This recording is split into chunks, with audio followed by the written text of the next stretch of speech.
प्यारे साथियों, जय हिंद। क्या हाल चाल है आप सभी लोगों का। आशा करते हैं कि आप सभी लोग स्वस्थ होंगे, मस्त होंगे और साथ ही साथ जबरदस्त होंगे। प्यारे साथियों, आज के इस वीडियो में हम आपके लिए लेकर आए हैं आरआरबी ग्रुप डी परीक्षा 11/10/2022 को सुबह फर्स्ट मीटिंग में 9 बजे से जो परीक्षा हुई थी, उस परीक्षा के प्रश्न पत्र से गणित के 10 महत्वपूर्ण प्रश्नों को इस वीडियो के माध्यम से हल कराने वाले हैं। आप ग्रुप डी का फॉर्म भर दिए होंगे तो यह सारे प्रश्न बहुत इंपॉर्टेंट हैं, इन्हें आप तैयार कर डालें। गणित में आपको अच्छा से अच्छा नंबर मिल जाएगा। तो चलिए देखते हैं आज के इस वीडियो का पहला प्रश्न, देखते हैं क्या कहता है। समझिए, कहता है कि एक बेईमान व्यापारी, अरे बेईमान व्यापारी की बात हो गई पहले ही प्रश्न में, कोई बात नहीं, बेईमान व्यापारी की बात हो रही है। बेईमान व्यापारी अपने वस्तुओं को क्रय मूल्य पर बेचने का दावा करता है। ऐसा नहीं होता है कि दुकानों पर जब जाते हैं आप सभी लोग, दुकानदार क्या कहता है, भैया दाम दे देती तो है। दाम मतलब अपने वस्तुओं को क्रय मूल्य पर बेचने का दावा करता है, किल्ला हम 1 रुपये फायदा लेतना है। तो वही, और लेकिन वह 250 किलोग्राम के दाम लेकर 250 किलोग्राम का दाम ले रहा है और बदले में 200 किलोग्राम सामान ही देता है आपको। अपने घर से सामान कितना देता है आपको, 200 किलोग्राम सामान देता है और आपसे दाम लिया है कितने का, 250 किलोग्राम का दाम लिया है। कह रहा इस सौदे में उसको लाभ का प्रतिशत ज्ञात कीजिए। अब आपको कितना दिया होगा, 200 ग्राम दिया। आप अपने घर से कितना सामान आपको दिया, 200 ग्राम दिया, और फायदे के रूप में कितना लिया है, 50 ग्राम आपको एक्स्ट्रा। 50 किलोग्राम, 250 किलोग्राम, देखो 250 किलोग्राम, 50 किलोग्राम आपसे एक्स्ट्रा दाम लिया है, वही दाम बराबर फायदा होगा। आपको सूत्र लगाना है, प्रतिशत लाभ बराबर सूत्र होता है लाभ बटे में क्रय मूल्य लिख सकते हैं आप, या सीपी लिख लीजिए आप, क्रय मूल्य गुणे में 100। लाभ कितना लिया है, 50 किलोग्राम, और घर से आपको दिया कितना है, 200 किलोग्राम, गुणे में 100।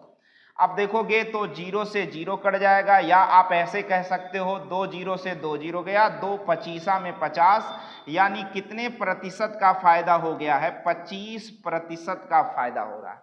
कितने प्रतिशत का फायदा हो रहा है उसे 25% का फायदा हो रहा है। क्या ये बातें आपको समझ में आ जाएंगी? इस प्रकार से सवाल को लगाएंगे, यानी सीधे कह सकते हैं फायदा बटे में क्रय मूल्य, सीधे क्रय मूल्य और गुणे में 100। क्रय मूल्य मतलब जितना आपको दिया है वही उसका क्रय मूल्य होगा। अब वो 200 किलोग्राम तो खरीद कर फायदा देख रहा है, तो भैया 2 0 से 2 0, 2 5 10, यानी 2 25 में 50, सवाल का उत्तर 25% का फायदा। चलो अगले प्रश्न की ओर चलते हैं। अगला प्रश्न कहता है कि यदि y अनुपाते 196 समानुपाते 196 अनुपाते 784 है तो y का मान ज्ञात कीजिए। अब ध्यान दो, ऐसे में यह सवाल को आपको लगाने के लिए सूत्र याद रखना है कि अंतः पदों का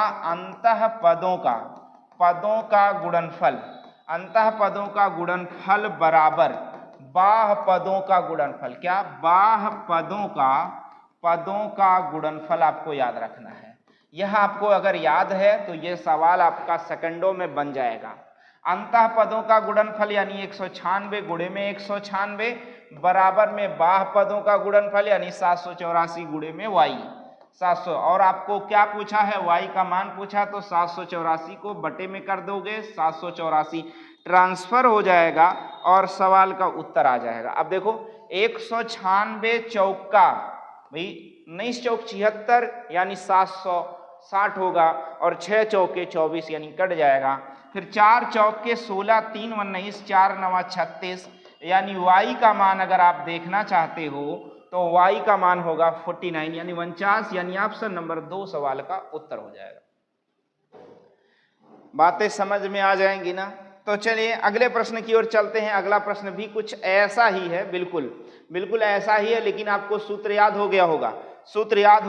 अंतः पदों का गुणनफल बराबर बाह्य पदों का गुणनफल। बोलो, अंतः पदों का गुणनफल बराबर बाह्य पदों का गुणनफल, अंतः पदों का गुणनफल बराबर बाह्य पदों का गुणनफल। यानी y गुणे y मतलब y स्क्वायर बराबर 144 गुणे में 225। वर्ग का उल्टा इधर वर्गमूल हो जाएगा। वर्गमूल को हम क्या कह सकते हैं भैया? टेढ़ा वाला, कोपचा भी कह सकते हैं। कोपचा लगा दिया इस पर। अब 144 का वर्गमूल क्या होगा? 12, और 225 का वर्गमूल कितना होगा? 15। 15 15 में 225, y का मान आ जाएगा। देखो 15 दूनी 30 के शून्य हासिल है 3, 15 एकन 15, 3 18 यानी 180। यानी y का मान क्या होने वाला है? 180 सवाल का उत्तर। बोलो कितना समय लगेगा और कितना मेहनत लगेगा? जरा सा, कुछ भी मेहनत नहीं। चलो आओ चलते हैं अगले प्रश्न की ओर। अगला प्रश्न कहता है संख्या 47 23 361, 47 23 361 में प्रत्येक सम अंक को 2 से विभाजित किया जाए और प्रत्येक विषम अंक में 2 जोड़ा जाए तो इस प्रकार बनी नई संख्या के सबसे बड़े और सबसे छोटे अंकों का योग कितना होगा? तो देखो संख्या आपके पास क्या है? 4 7 2 3 3 6 1। कह रहा प्रत्येक सम अंक को 2 से विभाजित किया जाए तो 4 को 2 से भाग दोगे 2 आ जाएगा, और 2 को 2 से भाग दोगे 1 आएगा, 6 को 2 से भाग देने पर 3 आ जाएगा। कह रहा प्रत्येक विषम में 2 जोड़ा जाए तो 7 2 9 और 3 2 5, 3 2 5 और 1 2 3। उसके बाद आप सबसे बड़ी संख्या ले लो। ये बनी सबसे बड़ी संख्या, इसमें कौन सा है? 9 है, और इसमें सबसे छोटा अंक है 1। के सबसे छोटे तथा सबसे बड़े अंकों का योग कितना होगा? तो भैया 9 1 10 होने वाला है सवाल का उत्तर। ये जान लो, ऐसे मान के चलो, दिमाग पर है, थोड़ा सा समय लेने वाला सवाल है। चलिए चलते हैं अगले प्रश्न की ओर। अगला प्रश्न आपका देखिए क्या है। कहता है एक आयताकार की लंबाई, एक आयत की लंबाई, आयत है भाई, आयताकार मैदान है या आयत है, आयत की लंबाई के बारे में बात हुई है। अब आयत आपको पता है, एक आयत ये आयत में आमने सामने की भुजा बराबर होती है, आमने सामने की भुजा बराबर होती है। कह रहा है इसकी लंबाई इसकी चौड़ाई से 5 सेंटीमीटर अधिक है। क्या लंबाई? एक आयत की लंबाई इसकी चौड़ाई से 5 सेंटीमीटर अधिक है, यानी ये जो लंबाई है चौड़ाई से 5 सेंटीमीटर अधिक है, यानी x + 5 है। कह रहा है कि यदि आयत का क्षेत्रफल 215 घन सेंटीमीटर है। देखो आयत का क्षेत्रफल घन सेंटीमीटर होता है, घन सेंटीमीटर नहीं होता है, वर्ग सेंटीमीटर, क्योंकि क्षेत्रफल 2 विमीय है, इसलिए यहां पर आपका लगेगा वर्ग सेंटीमीटर। देखो आयत का क्षेत्रफल 215 वर्ग सेंटीमीटर है, तो आयत की चौड़ाई W ज्ञात करो। ज्ञात करने का समीकरण कौन सा होगा? देखो यहां चौड़ाई W माना है, तो आप W मानोगे, यहां क्या लिखोगे? W लिखोगे, W + 5 लिखोगे। अब देखो आयत का क्षेत्रफल बराबर होता क्या है? लंबाई गुणे में चौड़ाई बराबर 215 लिख सकते हो। लंबाई कितनी है? x W है, लंबाई आपकी W है + 5 है, और चौड़ाई आपकी है W है, ऐसे में बराबर 215 है। अब देखो W का गुणा करोगे तो W स्क्वायर, प्लस में W का गुणा करोगे 5W, इसको उठा के माइनस कर दोगे 215 बराबर क्या हो गया? 0। यही तो समीकरण बना इसका जो है W का मान ज्ञात करने के लिए। W का मान ज्ञात के लिए कौन समीकरण बना? ये वाला देखो, लास्ट वाला समीकरण, W स्क्वायर + 5W - 215 बराबर 0। यही जो है समीकरण इनको संतुलित करेगा, W का मान ज्ञात करवाएगा। चलिए अगले प्रश्न की ओर चलते हैं। अगला प्रश्न आपका कहता है कि इसे सरल कीजिए। देखिए आपके परीक्षा में एक सवाल जरूर आएगा सरल करने वाला, इसे सरल कीजिए। अब इसे सरल करना है आपको, ध्यान दीजिए। 2 एकम 2 1 3/2 गुणे में 22, प्लस में 5 से भाग दे दोगे 2 आ जाएगा, 5 दूनी 10 माइनस 8 दूनी 16, 2 11 में 22, 11 3 33, 33 2 35, माइनस में 16। अब देखो 15 में से 6 गए, 9 6 15, 2 में से 1 गया 1, यानी आएगा उत्तर क्या? 19 सवाल का क्या हो जाएगा उत्तर। बस ऐसे ही सवाल आपकी परीक्षा में पूछे जा रहे हैं। ना हो समझ में आता है। आप एसएससी जीडी का हाल ही में पेपर हुआ है, उसमें देख लो कितने कठिन कठिन प्रश्न हुए हैं। बाबू ढेर सारा पढ़ने की जरूरत नहीं है, कंपटीशन है और अब तो सीबीटी का जमाना है, कंप्यूटर बेस्ड टेस्ट का जमाना है, जहां पर प्रश्न बहुत आसान पूछे जा रहे हैं। लेकिन सबसे ज्यादा जरूरी है आपको प्रश्नों को बहुत तेजी से लगाना है। 1 घंटे में 80 प्रश्न क्वेश्चन हल करना, 1 घंटे में 100 प्रश्नों को हल करने की क्षमता होनी चाहिए आपके अंदर, तब जाके आपका। और ध्यान रहो, देखो ध्यान रखो, जैसे ऐसा नहीं कि अगर आपका 100 प्रश्नों का पेपर है तो आपको 100 करने से ही एग्जाम क्रैक होगा, आप पास कर जाएंगे। नहीं भाई, आपका टारगेट 70 क्वेश्चन होना चाहिए, 70 प्लस क्वेश्चन होना चाहिए। 70 क्वेश्चन ही आपको करना है, इससे ज्यादा नहीं, सिलेक्शन आपका फिक्स है। तो ध्यान रहे, इसलिए उन सभी प्रश्नों को तो बिल्कुल लगा डालें जो आपके अभ्यास में है और आसान है। चलिए अगला प्रश्न आप देखते हैं। अगला प्रश्न आपका है, यदि ए एक न्यून कोण है तो 1 + tan square theta 1 + tan square A upon 1 + cot square A का मान ज्ञात कीजिए। इसका मान ज्ञात करना है। तो देखो, ऐसे सवालों में सबसे पहले आपको करना क्या होता है कि इसमें देखो कोई सूत्र सेट नहीं हो रहा है, तो हम tan को बदल देते हैं sin square A upon cos square A अपान, इसको 1 को 1 रह देते हैं, cot को बदल देते हैं cos square A upon sin square ए।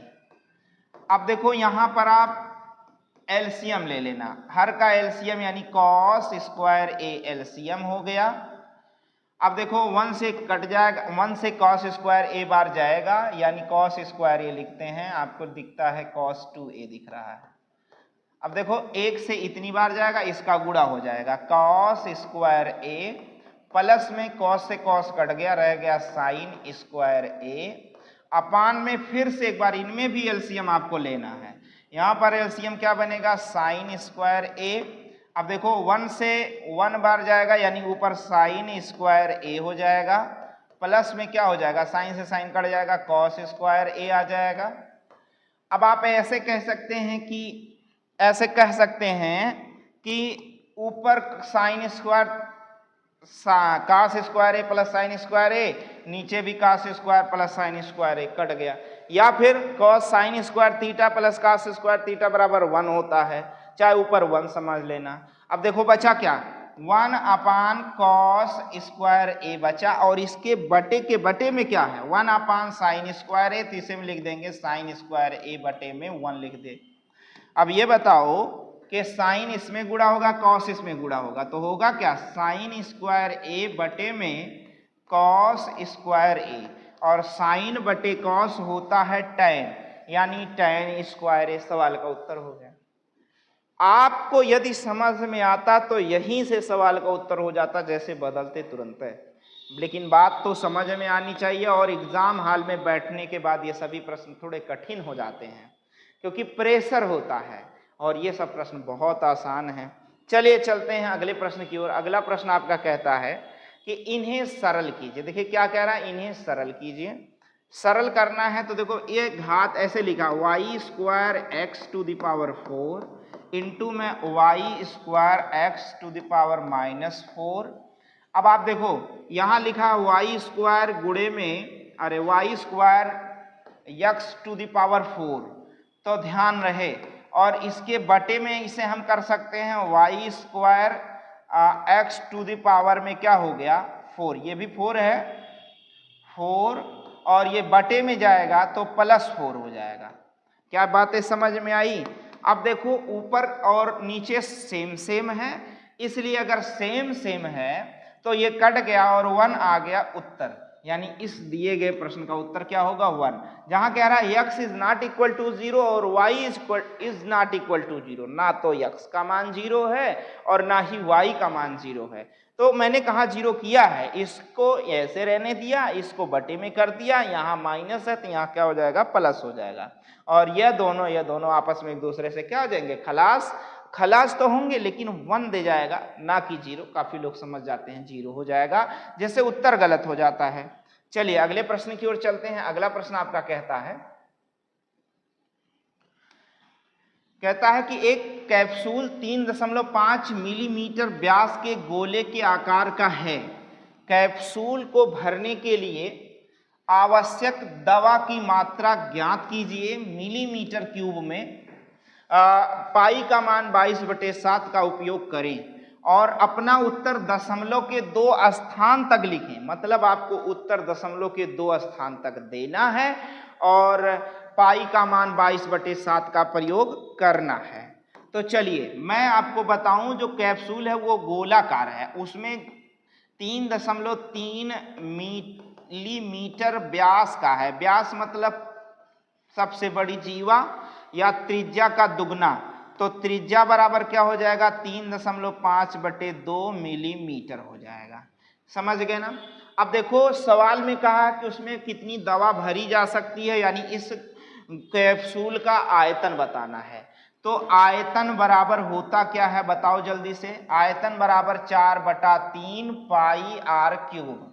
4/3 पाई का मान होता है, यहाँ दिया है 22/7 और 3.5 त्रिज्या है, 3.5/2 त्रिज्या है, 3.5/2 और इसे हमें 3 बार लिखना है। ऐसा क्यों? क्योंकि r की 3 घात लगा, इसलिए 3 बार लिखना है। इसलिए क्या लगाना है, 3 बार लगाना है। और एक चीज समझते चलना है, यहाँ पर जो दशमलव है इसे हटाया मैंने, नीचे 10 बढ़ा दिया, दशमलव हटा के 0 बढ़ा दिया, दशमलव हटा के 0 बढ़ा दिया। 10 बढ़ाना मतलब 0 बढ़ा दिया। अब देखो 5 चौक 20, 5 सते 35, 5 चौक 20, 5 सते 35, 5 चौक 20, 5 सते 35। 4 से ये 4 खलास हो गया, ये 7 से ये 7 खत्म हो गया। 2 दूनी 4 और 2 11 में 22। ऊपर देखो 11 रह गया, 11 सते 77 गुणे में 7 रह गया और नीचे 4 दूनी 8, 8 त्रिक 24 रह गया। ठीक है ना, यहां तक बातें समझ में आ गई।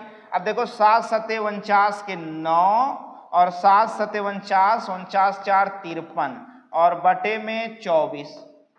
24 दूना 48, 48 5 53।